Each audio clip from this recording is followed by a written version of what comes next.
I'm Cynthia Ng. You are tuning in to AWANI Tonight. Health Ministry agrees to reduce penalties for offences under GEG. And all eyes on US Speaker Nancy Pelosi as she begins her Asia tour. More on that coming up.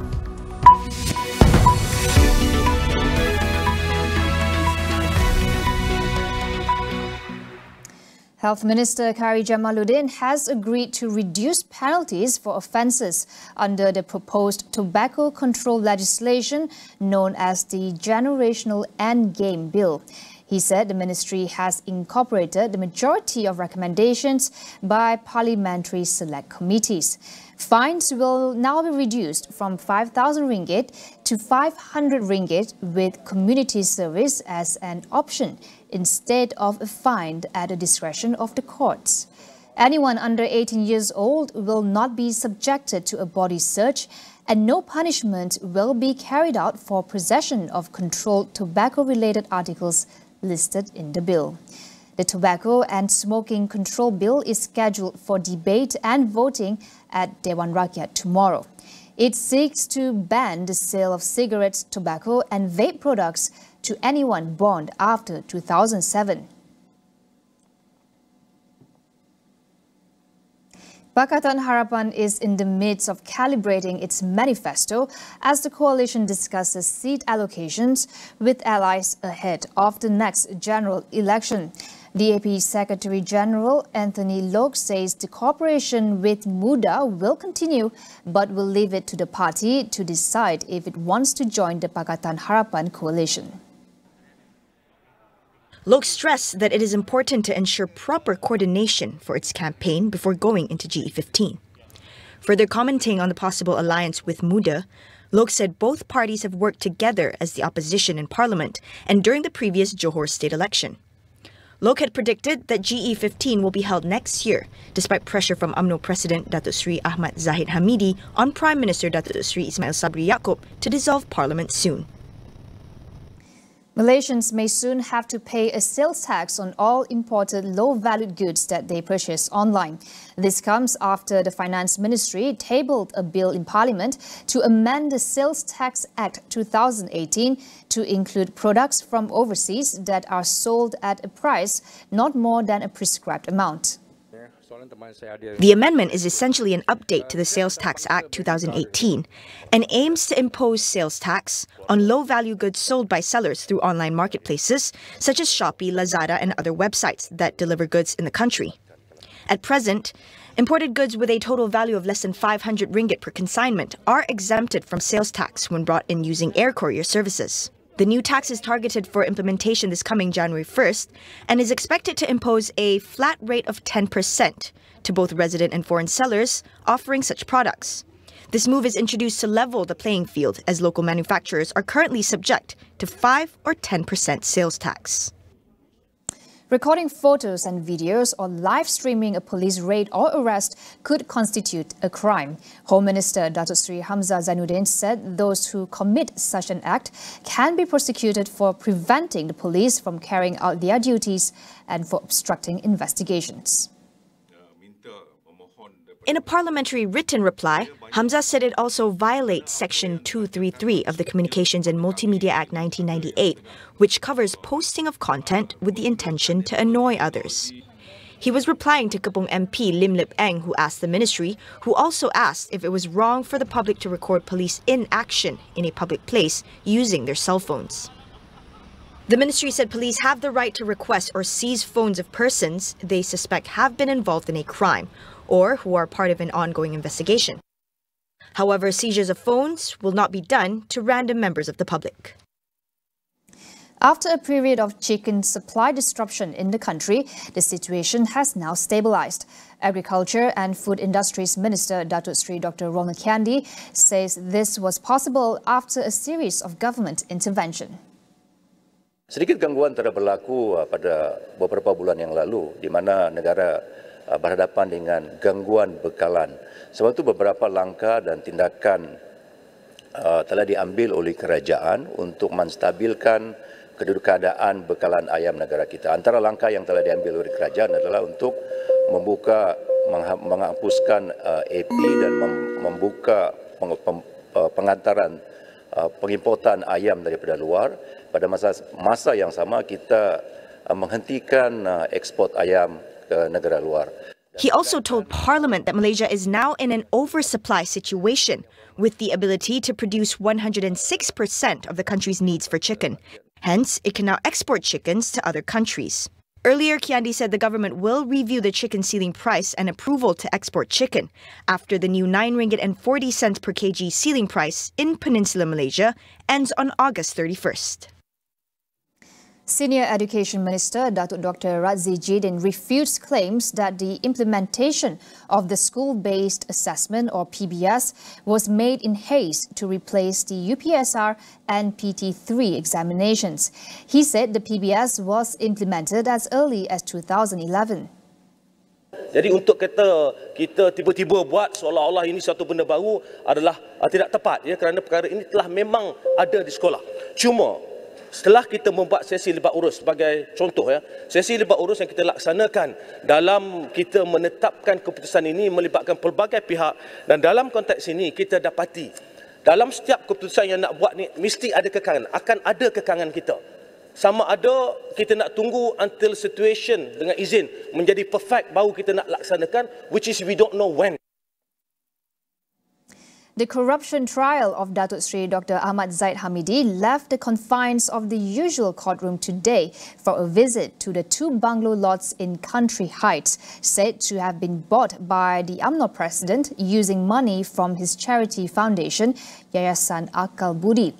Justice Datuk Colin Lawrence Sequeira, along with the prosecution, the defence team and the police, viewed the bungalows that have been converted into Yayasan Al-Falah and Madrasah Tafiz Al-Falah. The court had previously heard testimony from Ahmad Zahid that he bought the 2 bungalow units at a discounted price of 5.9 million ringgit from Country Heights founder and chairman Tan Sri Lee Kim Yew in 2017. Ahmad Zahid is on trial for 47 charges of criminal breach of trust, corruption and money laundering involving tens of millions of ringgit belonging to Yayasan Akal Budi. The Sessions Court has allowed former Sabah Minister Peter Anthony a stay of conviction in his forgery case pending his appeal to the High Court. Judge Azura Alwi allowed the application based on grounds given by the applicant in his affidavits as well as in the submissions by both parties earlier. In allowing the application, she ordered the bail imposed on Peter to be increased from 50,000 ringgit to 80,000 ringgit. Peter filed the application in June to stay his conviction to allow him to contest in the 15th general election, which must be held by September next year. On May 26, Azura sentenced him to 3 years jail after finding him guilty of falsifying a letter from the Office of University Malaysia Sabah's Deputy Vice-Chancellor for a system maintenance contract work. The Malalap assemblyman was also fined 50,000 ringgit or 15 months jail in default.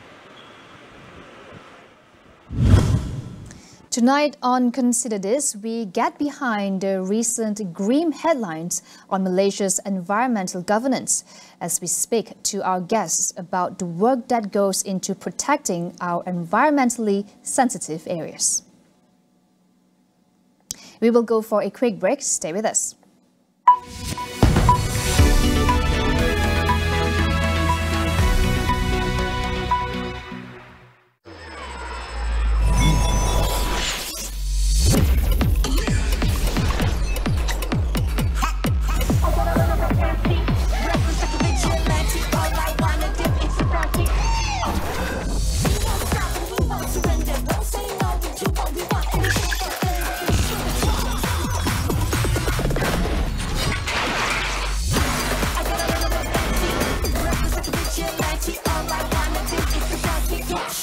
Suatu hari nanti, anda pasti ada idea. Saya ada idea yang merubah segalanya. Kamilah PUNB dan kami sentiasa bersama untuk membantu perniagaan anda berkembang maju. Nampak tak? Bukan setakat menyediakan pembiayaan. Kami juga memberi anda kepakaran untuk mengembangkan perniagaan anda. Pengubahsuaian, inovasi produk, pemasaran, penjualan, pengedaran, perawanan dan seterusnya, penguasaan global. Bagusnya. Inilah PUNB.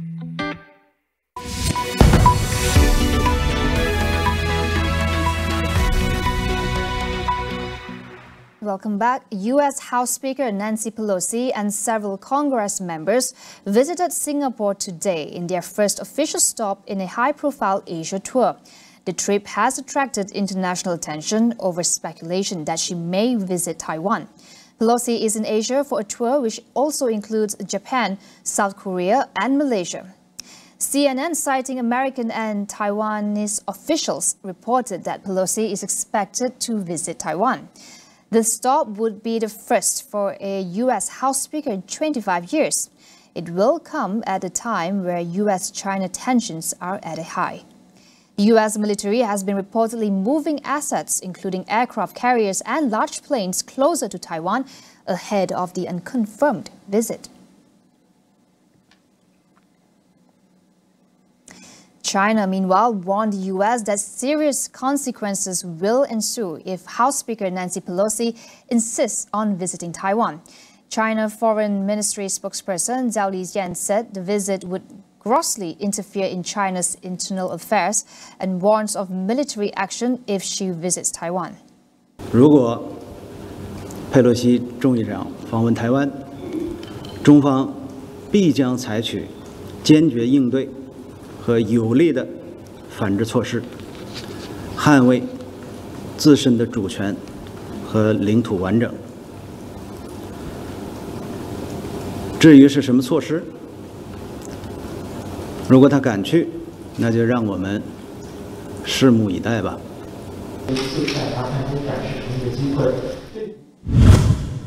Ukraine has made its first shipment of grain since Russia's invasion under a landmark deal with Moscow. It is seen as a crucial step in easing the global food crisis and lower the price of grain. The Razoni, a cargo ship loaded with 26,000 tons of corn, left the Black Sea port of Odessa for Lebanon on Monday morning, according to Turkey, which helped broker the deal with Russia to restart grain exports. Russia has been blockading Ukrainian ports since February, but the two sides agreed a deal to resume shipments. Under the July 22nd deal, both sides will create safe shipping corridors through 3 ports in Ukraine, although it's unclear how quickly exports can ramp up. Ukraine is one of the biggest wheat, corn, and vegetable oil suppliers, and the loss of exports has shaken the global food trade and raised the threat of a global food crisis. Myanmar's junta will extend the state of emergency in the country for another 6 months. Its leader, General Min Aung Hlaing, blamed instability for stalling efforts to implement a peace plan agreed with ASEAN nations. The junta first declared a state of emergency after seizing power from the elected government of Aung San Suu Kyi in a coup in February last year. Myanmar has been in chaos since, with conflict spreading across the country after the army crushed mostly peaceful protests. Activist groups say security forces have killed more than 2,100 people since the coup. The junta says tolls are exaggerated. Myanmar and ASEAN have agreed to a 5-point consensus to end hostilities last year, but there has been little sign of the junta implementing it, which includes an end to violence and dialogue. Myanmar will not be represented at the ASEAN Foreign Ministers meeting in Cambodia this week after its military rulers declined a proposal to send a non-junta representative instead.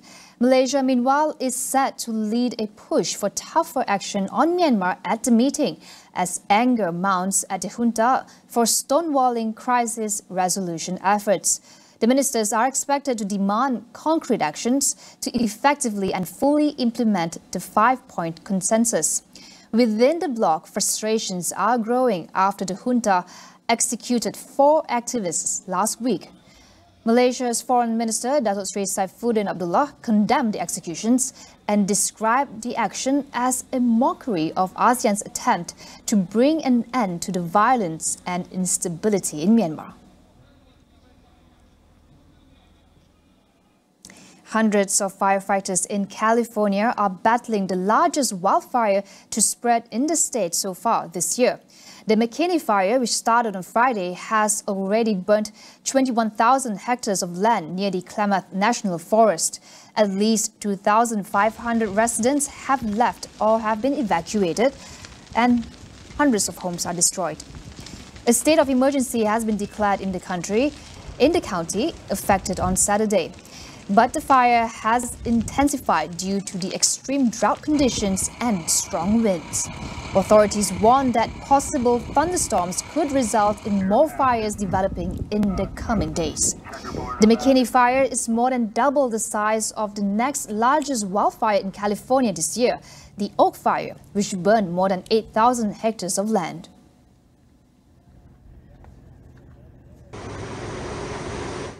That is all we have for you on AWANI Tonight. I'm Cynthia Ng. Thank you for watching.